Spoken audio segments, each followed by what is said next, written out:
And the people in Corinth evidently wrote Paul and asked him 4 questions. Now concerning the things whereof you wrote unto me.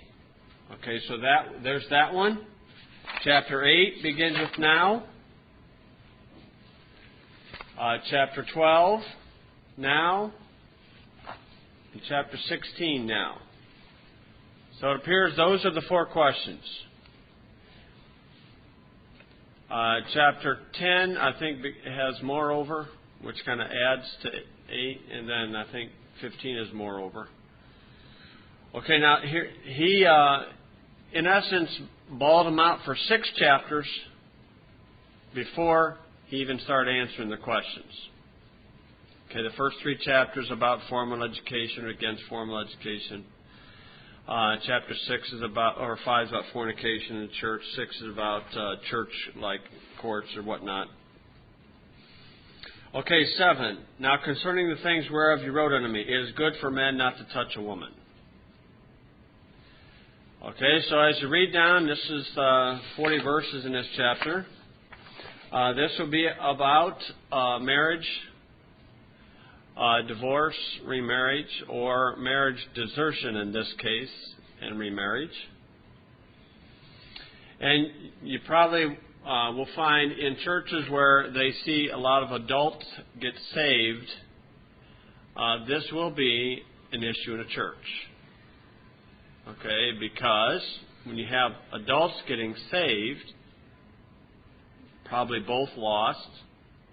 One gets saved, you can't make the other one get saved. And so if one gets saved, it gets on fire for God. The other one probably isn't going to appreciate it. And so you have some principles laid out in 1 Corinthians 7 of what to do.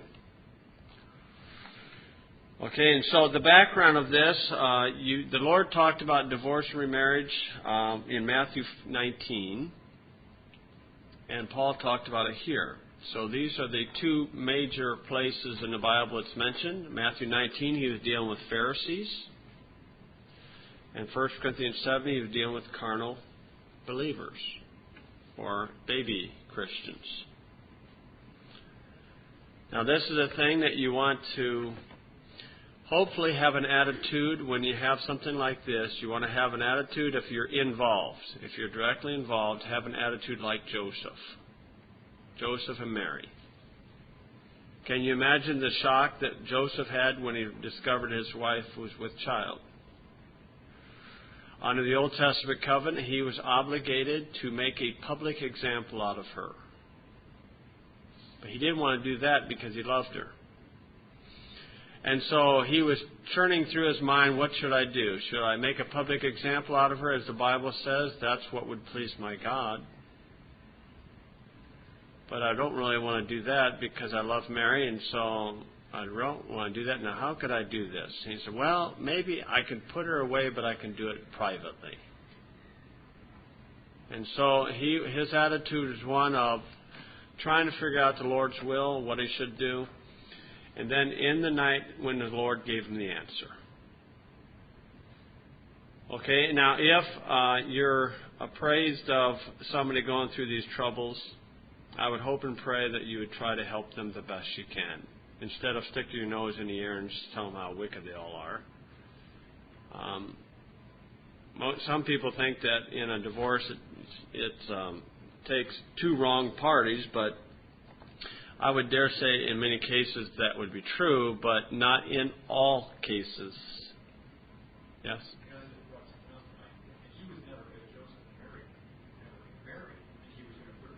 Right, because it was like a betrothal. Right. And then it never talks about them getting married, does it?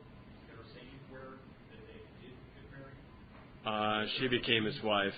I mean, just that he became his wife. Right. Okay, so this is a very, I think it's an important subject, but I think it's a subject where hopefully a person would pray and try to seek the Lord's will more than anything. Okay, verse 1, it is good for a man not to touch a woman. The implications are obvious. It's not against shaking hands. things like that. Okay, usually the Bible will use the word know, where Adam knew Eve. When it uses it like that, know or knowledge.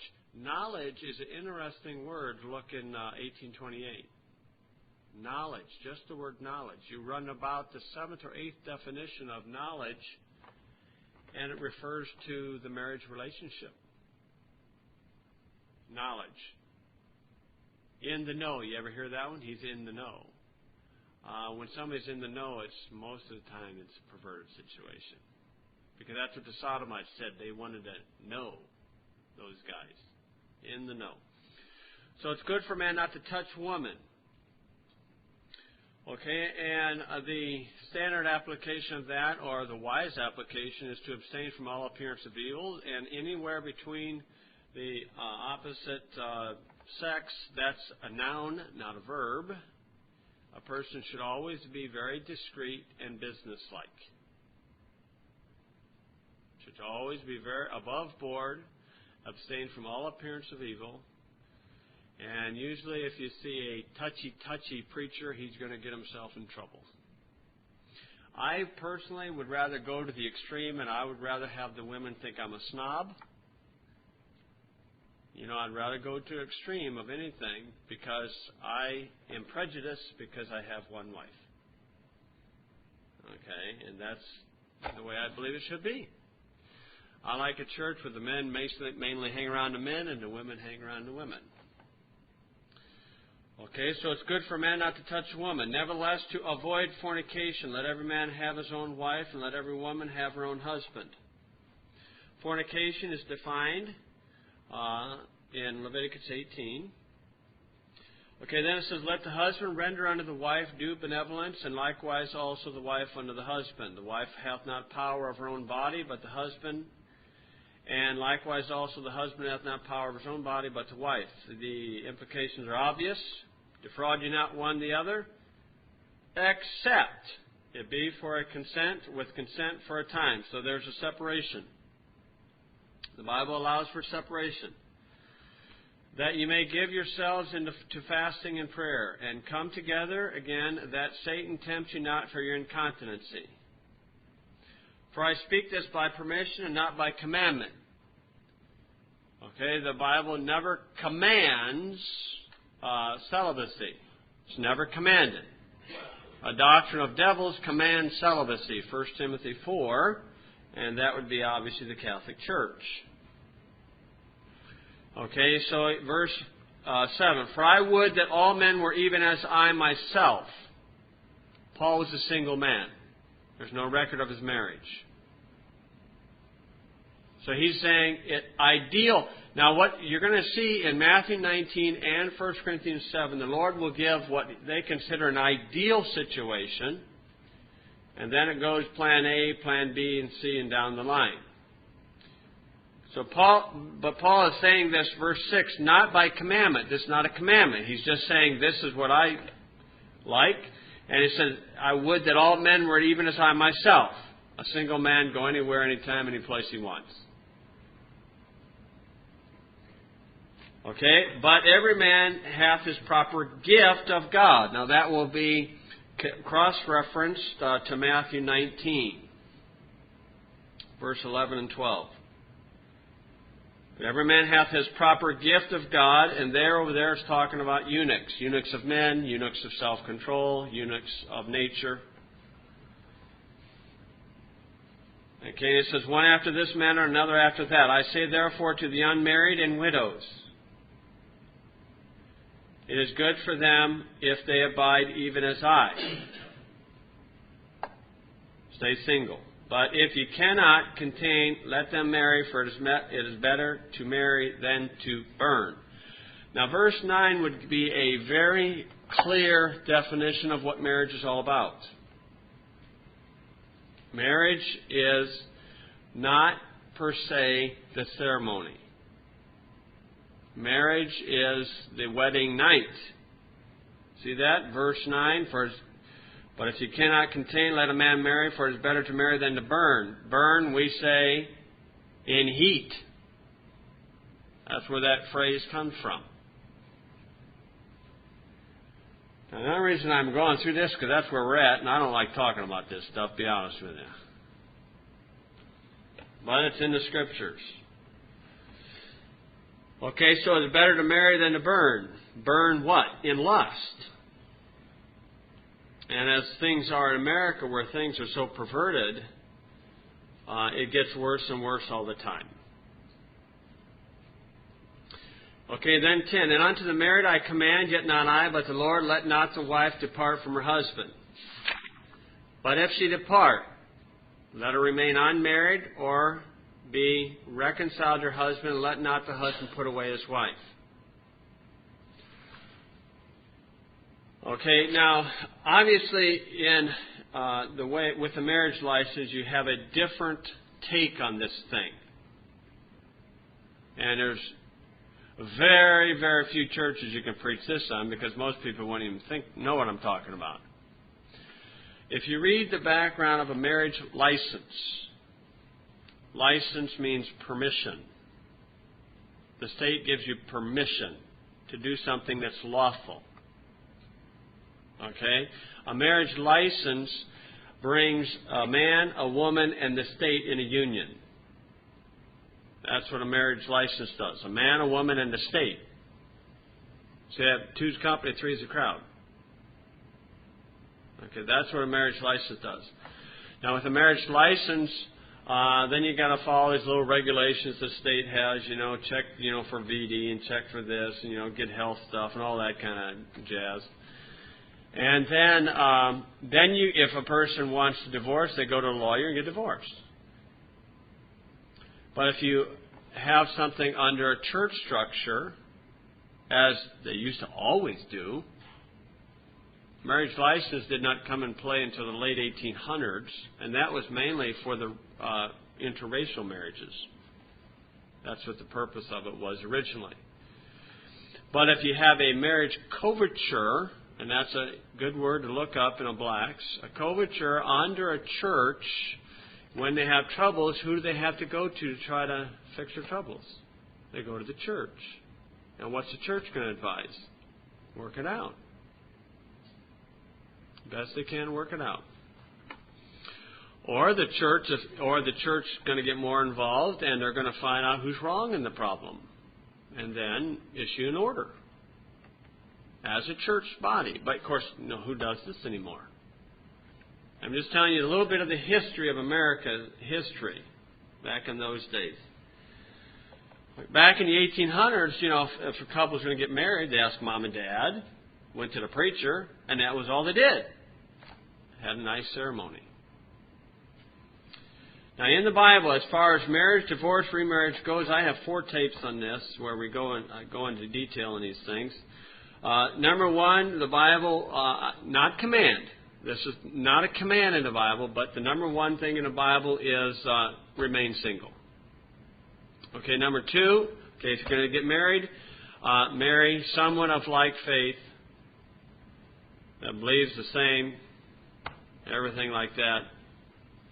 Okay, number 3, if problems develop, then don't seek a divorce.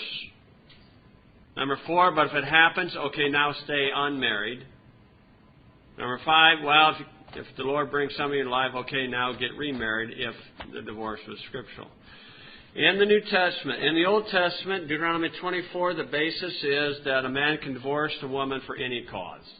Deuteronomy 24, 1 through 4. The Pharisees asked Jesus that question in Matthew 19, verse 3. And then Jesus raises the standard to fornication. Okay, now if there's fornication involved, then a divorce is allowed. The Bible regulates divorce. Okay, so fornication involved. What's fornication? Well, it's adultery, bestiality, sodomy, or incest. That's defined in Leviticus 18. Okay, now if the divorce takes place, and there's those things involved, okay, then the other party can seek a marriage, a second marriage. Okay, they can seek according to Matthew 19, verse 9. But the Lord says, marry in the Lord, in 1 Corinthians 7. Now, in 1 Corinthians, it talks about another reason, and this is desertion. That's where he's going at in 1 Corinthians 7. He's going toward the idea of desertion, where the unsaved party says, I don't want to hear this Bible stuff anymore. I don't want to hear it. I'm out of here. And they go, and you just let them go. And then you just wait it out and pray and see what happens. Okay, so that's what Paul's aiming at here. Now, when you get dealing with marriage principles, things like that, probably the biggest problem in marriage is that people don't understand the opposite sex. They just don't. A man treat a woman like they think a man wants to be treated. And a woman treats a man like she thinks a woman wants to be treated, and that's not how it works. Men like admiration. You know, tell him how hairy his chest is. I don't know. Tell him how big his muscles are. Tell him how much hair he's got in his head. No, he wants somebody to believe into him. That's what he wants. He don't want his wife to tell him all his parts where he's wrong. She's not his critic. He wants somebody to believe in him and to encourage him and to motivate him to do something, especially for God. He wants admiration, but she wants attention. She wants you to sit down and talk to her. Tell her what's going on. See, now she thinks he wants attention because that's what she wants, so she gives him attention, and then he says, leave me alone. And he thinks she wants admiration, so he says, boy, the house is clean, and walks away, and she says, that's not good enough. See, there are differences between us. And so a person doesn't put aside their differences, they understand them.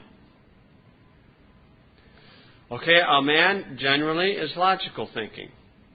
A woman is more on emotion. And that's just saying we're different. That's all that it is. Okay, a man thinks logically about things, and a woman is emotional because she's changing every day. Especially when she's with child, she's really changing. And that's a time she needs to rely on her husband more than anything. If don't have that benefit, rely on God more than anything. Okay, so that's logic and emotion. Okay, admiration and attention. Another thing is men are excited by sight and women by touch. That's why it says good for men not to touch a woman, and that's why the Bible says that a woman should wear modest clothing. Okay, and that's now when you see women getting excited by sight, you're dealing with a wicked woman. If they go to the women going to the adult bookstores, you're dealing with an extremely wicked woman. Okay, and then a man thinks more long-term thoughts, where a lady thinks more of now, temporal things. She says it's broke. He says, okay, I'll do it next year. Long term. And that's just the way we are. We understand the difference. We try to meet the needs of each other. Okay? That's some of the differences between a male and female, and very important to understand those things. Okay? Now, let's see, we got down to verse 9, 10, 11. Okay, 12. But to the rest speak I not the Lord, if any brother hath a wife that believeth not. Okay, she's lost. And she be pleased to dwell with him, let him not put her away. Okay, if they're okay, she can handle his gospel, and he can handle a little bit of him reading the Bible, and she's not put out with it. Okay, don't put her away. And the woman which hath an husband that believeth not, and if he be pleased to dwell with her, let her not leave him. Doesn't it seem to imply that the man seeks a divorce and a woman basically can't? Kind of the way it's looking, but I'm not saying yea or nay on that, but that seems the way it's written. Okay, for the unbelieving husband is sanctified by the wife, and the unbelieving wife is sanctified by the husband. Else were their children unclean, but now are they holy. But if the unbelieving depart, let him depart. A brother or sister is not under bondage in such cases, but God hath called us all to peace. He's not under bondage. What bondage? The law? They're single, they can remarry. Don, you going to have a question? 14? I was coming back to that. Okay. Okay. One thing, and when you deal with this, is let's say a person is more so the victim or whatnot. In some cases, and I would say not too many, but on a few cases, there can be an innocent party. Why would I say that? Because God divorced Israel, and you're not going to tell me that God was wrong. Jeremiah 3:8, Isaiah 50, verse 1. And so, in essence, you kind of get to see what God is putting up with all the Christians down here. Different viewpoint of looking at things. And boy, isn't God long-suffering with us. Okay, now back to 14 that, Don raised her hand on. Now here's something I have no proof for, but this is something I kind of think. If you have one saved parent, mother or father, then the children are in a state where it says holy. Verse 14. Else were the children unclean, but now are they holy. When you have one saved party, the children attain some sort of a stage of holiness. What's that mean? I really don't know. But I kind of sort of lean towards that those children would go into rapture if they're before accountability. If both parents are lost and the children before accountability, I think they stay. Now, I got no proof of it. I'm just thinking that. Anybody got anything on that thought? Nate?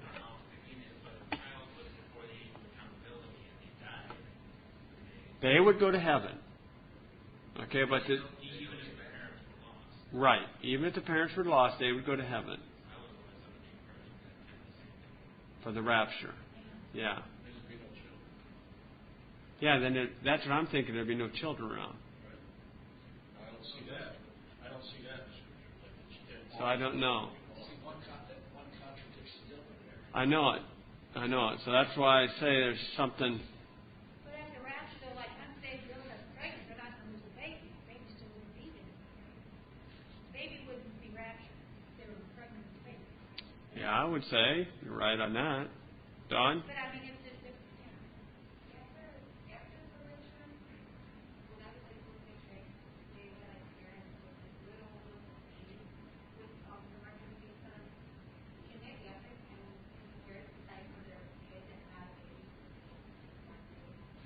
no, they can't. Mark or beast has to be something that's accepted voluntarily of your free will. So that's why, that's a toughie. Isn't that verse something to think about? What's he talking about? Or else the children are unclean, but now are they holy? Does it mean, though, also in the same context that no matter which way you go, the unbelieving husband is sanctified by the wife, and then vice versa? And vice versa, yeah. Sanctified, set apart towards more of a chance of God bringing them salvation. I don't know. I don't know all the implications there, 14 and 15. Yeah. And I give you as little as light as I got. Larry? Did Paul use the word bastard? Yeah, in Hebrews. Would that be possibly that the child no longer a bastard? In a sense? How would you be applying that? You want to save people? Children from the devil. Yeah? Bastard children. Yeah. What does unclean mean? That verse. It says that they're unclean, and then it says elsewhere your children are unclean. But now are they holy? So that unclean there means the ones that aren't in the saved home, they're unclean. Right. So that's what leads you to believe that the people that aren't saved, their children's going to stay and not be raptured. Right. And that's what it doesn't make sense to me. That unclean's there. But I can see the inconsistency of death too. Where death, I would say the slight difference is at death there's no hope of salvation. Where, say the kid's 6 years old, the rapture takes place, he hasn't reached the age yet. Well, now he's got 7 years. Well, if he makes it through, but he's got. If he gets killed prematurely, still before that age, he'd go to heaven. But yet he still gets a chance to hear the gospel. I don't know. Yeah. They wouldn't have that chance. They would still be under the age. And the little baby, when he's first born, has the resistance of the mother. And, as far as sicknesses too. Right. For a while.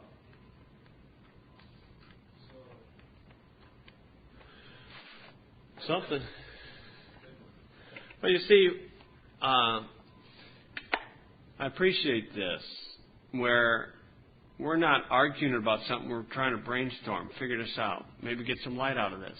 This is what I refer to as something that someone really trying to honestly try to figure something out instead of trying to. This is what I believe, all that stuff. Go ahead. Oh, then you also have, the verse that kind of goes along with what you're saying, and the verse about war for those who do something that day, and that would kind of, Mary ended on that pretty good too. Yeah.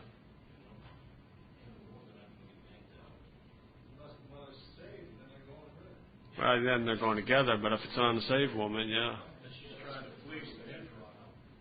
Right.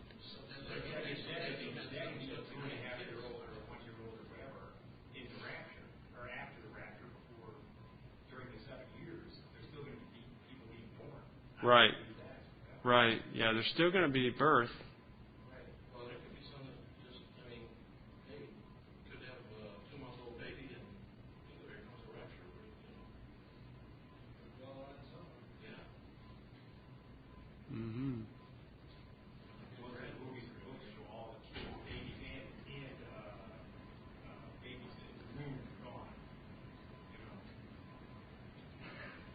Sure.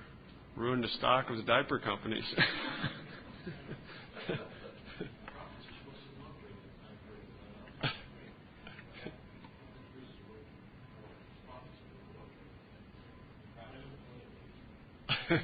Oh, profits, money profits. That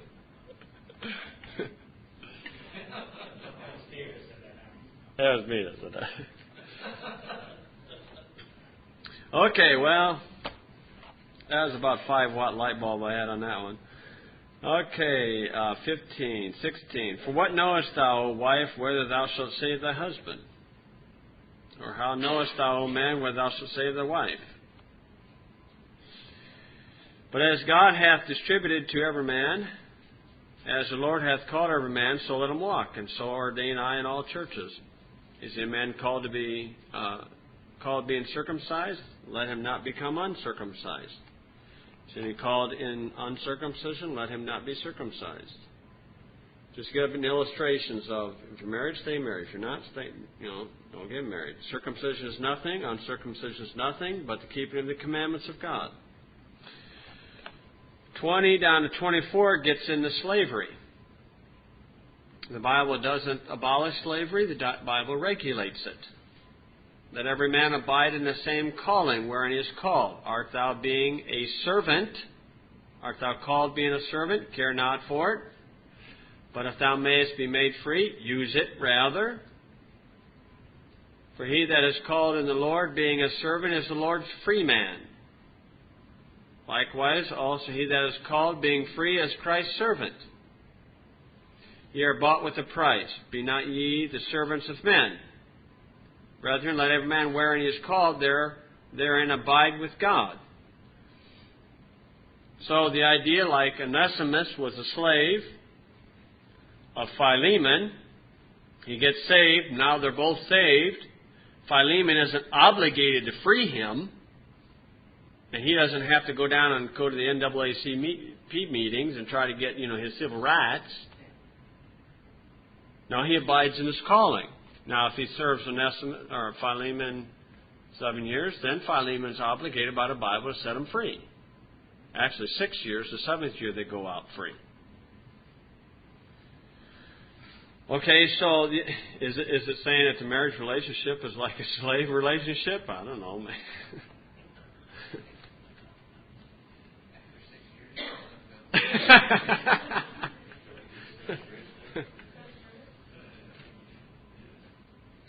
Yeah.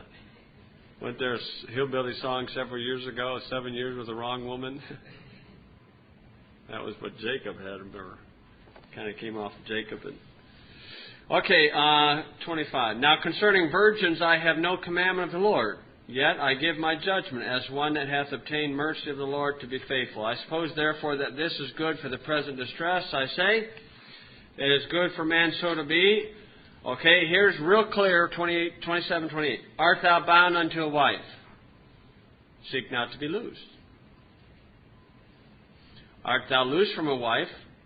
Seek not a wife. But if thou marry, thou hast not sinned. Okay, now why would he say that if he's talking to single people? Someone who's never been married.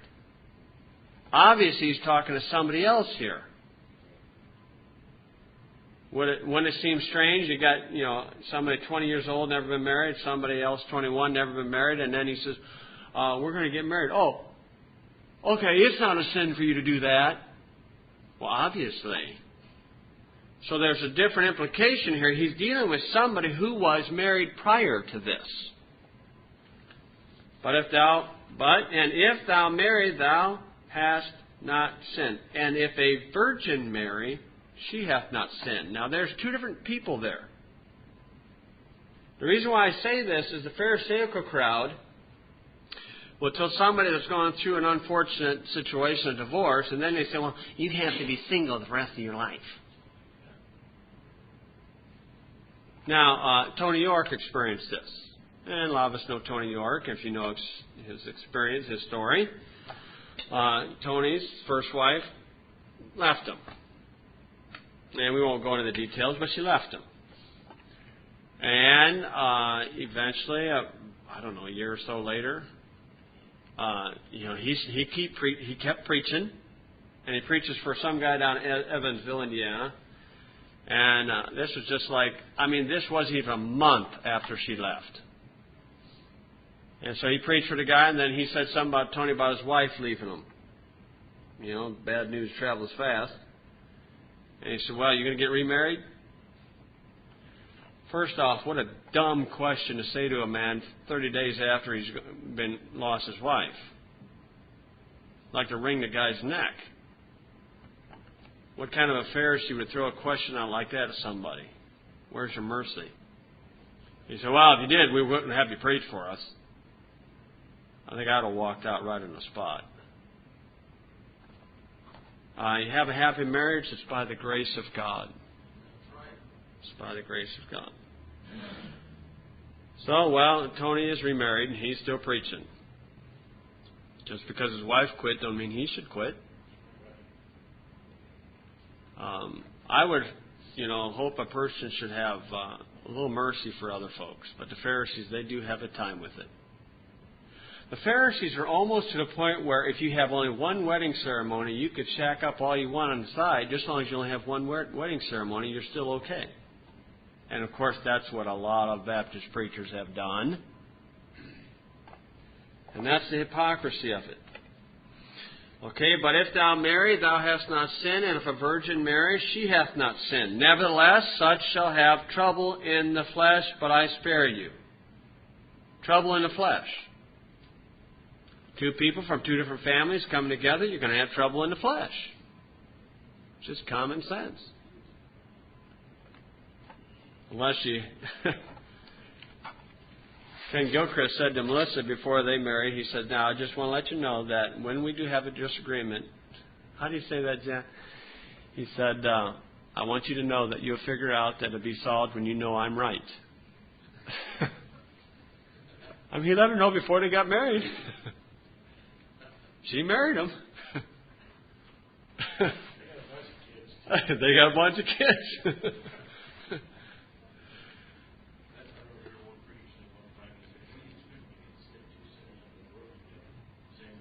Yeah. Yeah, that's right. Obviously, there's going to have to be some give and take. Okay, nevertheless, such shall have trouble in the flesh, but I spare you. Then he says, but this I say, brethren, the time is short, it remaineth that both they that have wives be as though they had none, and they that weep as though they wept not, and they that rejoice as though they rejoiced not, and they that buy as though they possessed not. Isn't that funny? He said the time is short. 2,000 years. Time is short. And they that use this world as not abusing it, for the fashion of this world passeth away. But I would have you without carefulness, or full of care. He that is unmarried careth for the things that belong to the Lord, how he may please the Lord. But he that is married careth for the things that are of the world, how he may please his wife. Now, America's got a goofy system of dating. And the dating system is obviously a failure. And so you have a bunch of Christians who have seen the failure of the dating system, and so now they jump over to the extreme and set up this courtship stuff where some of them will go to the point where mom and dad picks the mate for the one. And, of course, that's way over there. I dare believe that what a child needs to do is just serve God. Serve God. And then along the way, when God points somebody out, okay. Marriage, that's, I guess, where they say marriages are made in heaven. But what I really have against youth groups, and that's why we don't promote youth groups, is most youth groups is nothing but a pairing up of the boys and girls. That's all that it is. And it's a terrible waste of time, terrible waste of money, especially when he's got to buy all this stuff to please her when he's not even married to her. And you're not even investing right. Okay, and and the emotions that get involved, too much heartaches and emotions. So a child needs to rely very strongly on their parents for these things. And that the girls should play with the girls, enjoy life, grow up slowly. And the boys should just have a good time with the boys. The girls got cooties. And they had them cooties way past 20 years old. Okay, but just let the kids grow up slow. But you see, nowadays, in Rensselaer, we had, of course, when I got down there, House Anderson training, real quick, you get a bus.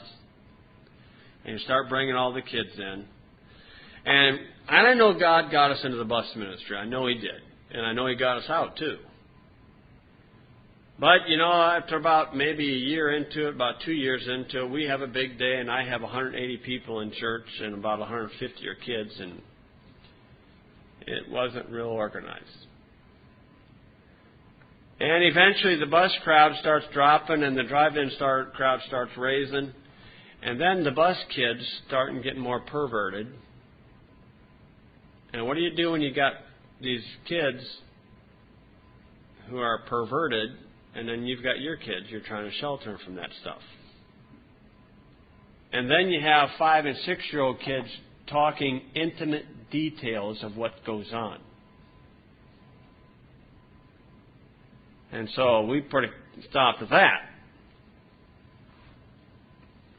But that's what these kids are being taught. And now we have babies having babies. Young kids having kids, and they don't know what's going on. It's a big mess. And so, as Paul is writing this out, we obviously got big problems in our country. Okay, so it's trouble, trouble, trouble. The world's passing away. What's the big hurry? Let them enjoy being a kid. You know, the boys go hunting, fishing, all that stuff. You know, just enjoy being a boy. Why hurry and get married, man? You're going to be married. Once you're married, you're married. You just enjoy life. I like seeing, the 18, 19-year-olds, 20-year-old boys, goofing off with the young boys. See, that's the thing about homeschooling that I like, and the thing about formal education I don't like, is formal education, the child focuses to their age of 2 years up or 2 years down. That's basically their focus.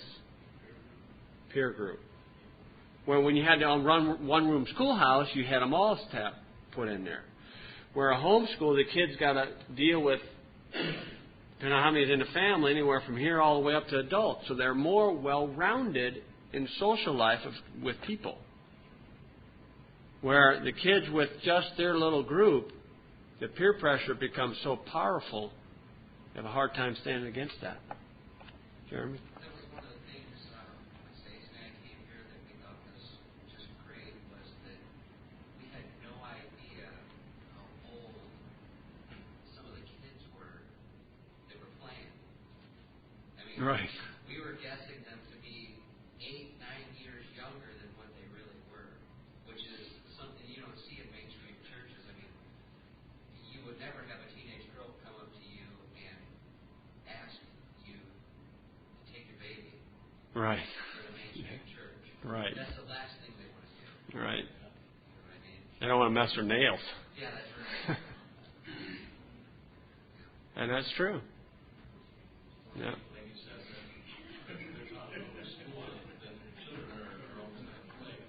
Right. Yeah, I take the baby. The biggest teenager. I knew that was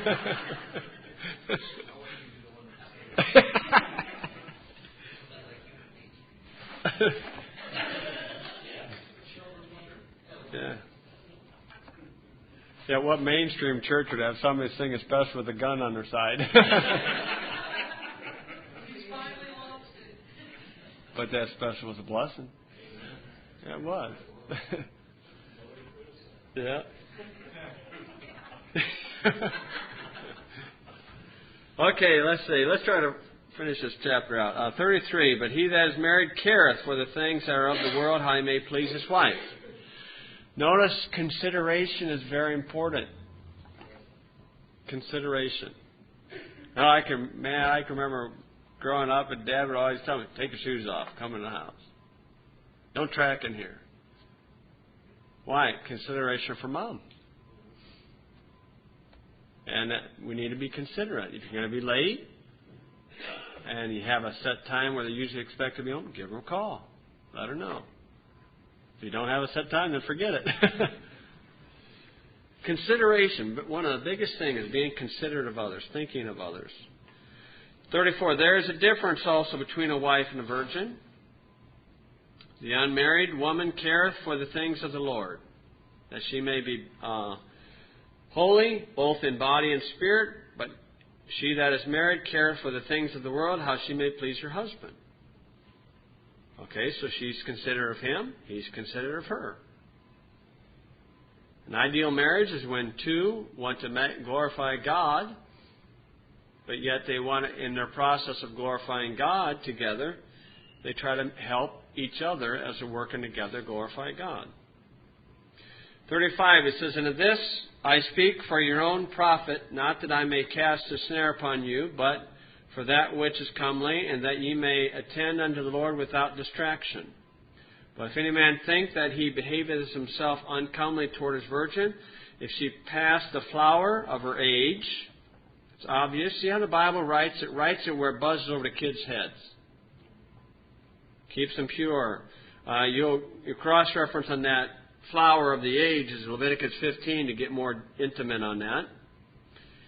And need so require, let him do what he will, he sinneth not, let them marry. Nevertheless, he that standeth steadfast in his heart, having no necessity, but hath power over his own will, and hath so decreed in his heart that he will keep his virgin, doeth well. So then he that giveth her in marriage doeth well, but he that giveth her not in marriage doeth better. The wife is bound by the law as long as her husband liveth. But if her husband be dead, she is at liberty to be married to whom she will, only in the Lord. Interesting. Make sure that's the only in the Lord. But she is happier if she so abide after my judgment, and I think also that I have the Spirit of God. Now the standard verse that's used about saved people marrying, not marrying unsaved, is 2 Corinthians 6:14 about being unequally yoked. Okay, but that's right there, only in the Lord. Saved, married, saved, and you can take that even tighter. Bible believers marry Bible believers. Now, I mean, if you want to avoid as least problems you can. I remember when I was a teenager, I was sitting in a class, the community Bible church, and they got talking about this, marriage, stuff like that. And one lady raised her hand. She said, well, I married my husband, and he was lost. And look how it happened. He's saved. So what is she, a pragmatic? She didn't care what the Bible said? That's really what she's saying, the end justifies the means. Well, as time goes on, they're divorced. If she's going to disobey the Bible in one area, she's going to do it in another area. So the Bible command is marry those of like faith. Okay, that's chapter 7. Any questions, comments?